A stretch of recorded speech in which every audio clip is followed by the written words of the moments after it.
Welcome to నేటి భారత్. నంద్యాల జిల్లా TDP అధ్యక్షుడు మల్లెల రాజశేఖర్ హాట్ కామెంట్స్ చేశారు. ఈ నెల 26న జిల్లా స్థాయి జయహో బీసీ కార్యక్రమం, త్వరలోనే నారా లోకేష్ నంద్యాలలో రా కదిలిరా శంకారావం సభలతో వైసీపీలో భయం మొదలైంది. జిల్లా టీడీపీలో ఎలాంటి అయోమయం లేదు. నంద్యాల బరిలో మాజీ మంత్రి ఫరూక్ ఉంటారని చంద్రబాబు తేల్చి చెప్పారు. మైనారిటీ వ్యక్తికి టికెట్ ఇచ్చిందని శిల్పా కుటుంబం ఓర్చుకోలేకపోతుందని వైసీపీ జెడ్పీటీసీ గోకుల్ మాటలకు ఎమ్మెల్యే శిల్పా సమాధానం చెప్పాలని, శిల్పా రవికి నీకే టికెట్ వస్తుందో రాదో ముందు తేల్చుకోవాలని, మాజీ మంత్రి ఫరూక్ తన హయాంలో నంద్యాలకు చేసిన అభివృద్ధి మీ కళ్లకు కనిపించలేదా అని ప్రశ్నించారు. వచ్చే ఎన్నికల్లో అన్ని నియోజకవర్గాల్లో టీడీపీ విజయం ఖాయమన్నారు. జాతీయ తెలుగుదేశం పార్టీ జాతీయ ప్రధాన కార్యదర్శి మా నారా లోకేష్ బాబు గారు శంకారావం అనే పేరుతోని ఈరోజు మరోసారి ప్రజల ముందుకు రావడం జరిగింది. రాష్ట్రంలో శ్రీకాకుళము, విజయనగరము అక్కడ జిల్లాలలో తిరుగుతున్నాడు. త్వరలోనే ఒక 15-20 రోజులలో మన నంద్యాల జిల్లాకు కూడా రాబోతున్నాడు. ముఖ్యంగా ఎప్పుడైతే పాదయాత్ర స్టార్ట్ చేసినారో అప్పుడులోనే వైసీపీలో వణుకు స్టార్ట్ అయింది. ఎందుకంటే రాష్ట్రంలో జరుగుతున్న అక్రమాలు, అన్యాయాల గురించి ప్రజలకు ప్రతి అడుగుకు జరుగుతున్న అన్యాయాల గురించి ప్రజలకు తెలియపరచుకుంటూ దాదాపుగా 3200 కిలోమీటర్లు ఆ రోజు పాదయాత్ర చేయడం జరిగింది. ఈరోజు శంకారావం అని స్టార్ట్ చేసే లోపల పరదాల చాటున ఉండే జగన్మోహన్ రెడ్డి కూడా ఈరోజు విచిత్రంగా ప్రజల ముందుకు వస్తున్నాడు. ఒక భయం అనేది పుట్టుకుపోయింది వైఎస్ఆర్సీపీ పార్టీలో శంకారావం పేరుతో.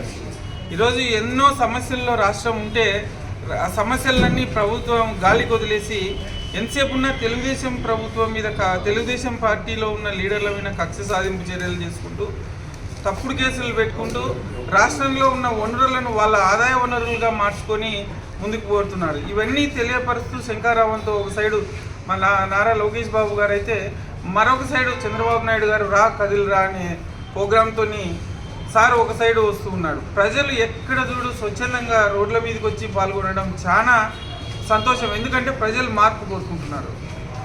అలాగే జయహో బీసీ కార్యక్రమం రాష్ట్ర వ్యాప్తంగా అన్ని మండలాలలో బీసీలలో ఎప్పుడు లేని విధంగా ఈరోజు మార్పు వచ్చి స్వచ్ఛందంగా ముందుకొచ్చి మాట్లాడుతుంది. ముఖ్యంగా న్యూట్రల్గా ఉండే బీసీలు కూడా ఈ సభలకు రావడం జరిగింది. అందులో భాగంగానే ఈరోజు నంద్యాల జిల్లాకు సంబంధించి ఈ నెల 26వ తేదీన జిల్లా స్థాయి మీటింగ్ కూడా ఇక్కడ ఏర్పాటు చేయాలని నంద్యాల జిల్లాలోని 7 మంది ఇన్ఛార్జీలు, పార్లమెంట్ ఇన్ఛార్జి అందరు కలిపి ఒక నిర్ణయం తీసుకొని భారీగా 10,000 మందితో రేపు 26వ తేదీ సాయంత్రం 4 గంటల నుంచి మీటింగ్ స్టార్ట్ అవుతుందని చెప్పి మీ పత్రికల ద్వారా నేను ప్రజలకు తెలియజేస్తున్నా. స్వచ్ఛందంగా బీసీలు అందరూ ముఖ్యంగా అందరూ పాల్గొని జయప్రదం చేయాలని చెప్పి నేను కోరుకుంటున్నాను. అలాగే ముఖ్యంగా ఈరోజు ఈ పేపర్ అనే బదులు ఇది పాంప్లెట్ సాక్షి అయోమయంలో గందరగోళంలో రాయడం చాలా విడ్డూరంగా ఉంది. క్లియర్గా నారా చంద్రబాబు నాయుడు గారు ఫరూక్ గారిని పిలిచి, ఆ రోజు నేను కూడా ఉన్నాను, నంద్యాల బరిలో నిలబడేది ఫరూక్ గారు అని క్లియర్గా చెప్పడం జరిగింది. ఫరూక్ గారు ఏ రోజైతే ఫరూక్ గారు పేరు డిక్లేర్ చేస్తే ఆ రోజు నుంచి కూడా శిల్పా మోహన్ రెడ్డి రోడ్ల మీదనే తిరుగుతున్నాడు. అంతవరకు బయటికి రాని శిల్పా మోహన్ రెడ్డి ఎప్పుడైతే ఎన్ఎండి ఫరూక్ గారి పేరు డిక్లేర్ చేస్తేనే ప్రతి ఒక్క ఇంటి గడప దొక్కుతున్నాడు. ఈరోజు ఏం ఒక మైనారిటీకి నంద్యాల టికెట్ ఇస్తే మీరు ఎందుకంత ఉలికి పడుతున్నారని చెప్పి నేను క్వశ్చన్ చేస్తున్నాను. ఎప్పుడు మీ ఫ్యామిలీలో మీరే ఉండాలనా? వేరే వాళ్ళు ఎవరు నంద్యాలకు ఎమ్మెల్యేగా రాకూడదా అని చెప్పి నేను క్వశ్చన్ చేస్తున్నాను. ఈరోజు ఎన్ఎండి ఫరూక్ గారికి టికెట్ డిక్లేర్ చేయడంతో మైనార్టీస్ అంతా ఎంతో హ్యాపీగా ఉన్నారు. ఎందుకంటే ఛాన్స్ వచ్చింది. గతంలో కూడా మైనార్టీస్ అందరికీ సపోర్ట్ చేయడం జరిగింది. ఈరోజు ఒక మైనార్టీ ఎమ్మెల్యేగా డిక్లేర్ చేయడంతోనే అంత పేపర్లో అన్ని అబద్ధపు రాతలు ఇవన్నీ. బుడ్డా రాజశేఖర్ రెడ్డికి సపోర్ట్ చేయము. ఒక కుటుంబంలో 2 అన్నదమ్ములు ఉంటేనే ఎన్నో సమస్యలు ఉంటాయి. అట్లాంటిది పార్టీలో ఉండే సమస్యలు. బుడ్డా రాజశేఖర్ రెడ్డి గారికి ఎవరు మేము సపోర్ట్ చేయము అని ఎక్కడా అనలేదు, ఏమనలేదు. ఇవన్నీ ఈ దిగజారుడు రాతలు మానుకోవాలని జగన్మోహన్ రెడ్డి గారికి, వైసీపీకి సంబంధించిన నాయకులకు ఈరోజు నేను చెప్తున్నాను. ముఖ్యంగా ఈ నంద్యాల ఎమ్మెల్యే గారి గురించి, మీ పార్టీలో ఉన్న వాళ్ళే మీరు చేస్తున్న అక్రమాల గురించి, మున్సిపల్లో జరుగుతున్న అక్రమాల గురించి, దౌర్జన్యాల గురించి, అతని పేరు గోకుల కృష్ణారెడ్డి పబ్లిక్గా మాట్లాడుతుంటే దాని మీద ఎందుకు రాయాలి ఈ సాక్షి పేపర్ కానీ? మీరెందుకు నోరు విప్పుతలేరు? రవి గారు అయితేనేమి, మోహన్ రెడ్డి గారు అయితేనేమి, ఒక జెడ్పీటీసీ మీ గురించి మాట్లాడుతున్నారు, ఎందుకు మీరు మాట్లాడరు? మా పార్టీలో టికెట్లకు మీకు ఏం సంబంధం? ముందు మీరు చూసుకోండి.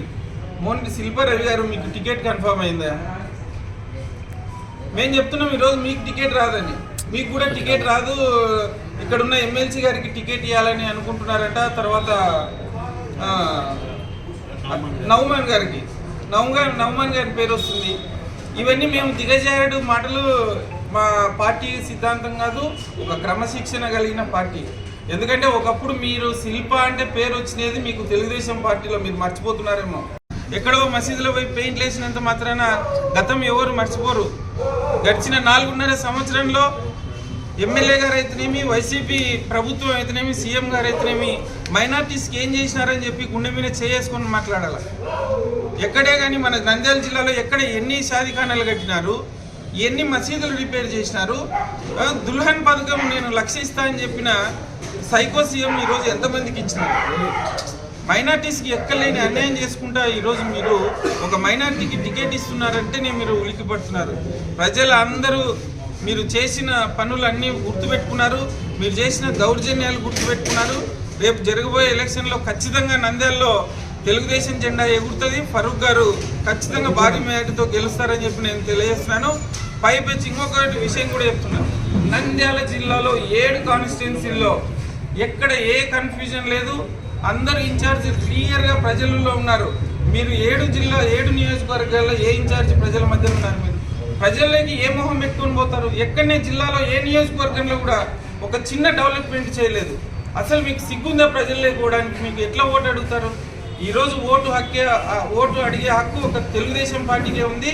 ఖచ్చితంగా 7 నియోజకవర్గాల్లో తెలుగుదేశం జెండా ఎగిరేస్తామని చెప్పి నేను తెలియజేసుకుంటున్నాను.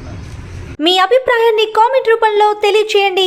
లేటెస్ట్ న్యూస్ కోసం నేటి భారత్ ఛానల్ను లైక్ చేసి, షేర్ చేసి, సబ్స్క్రైబ్ చేయండి.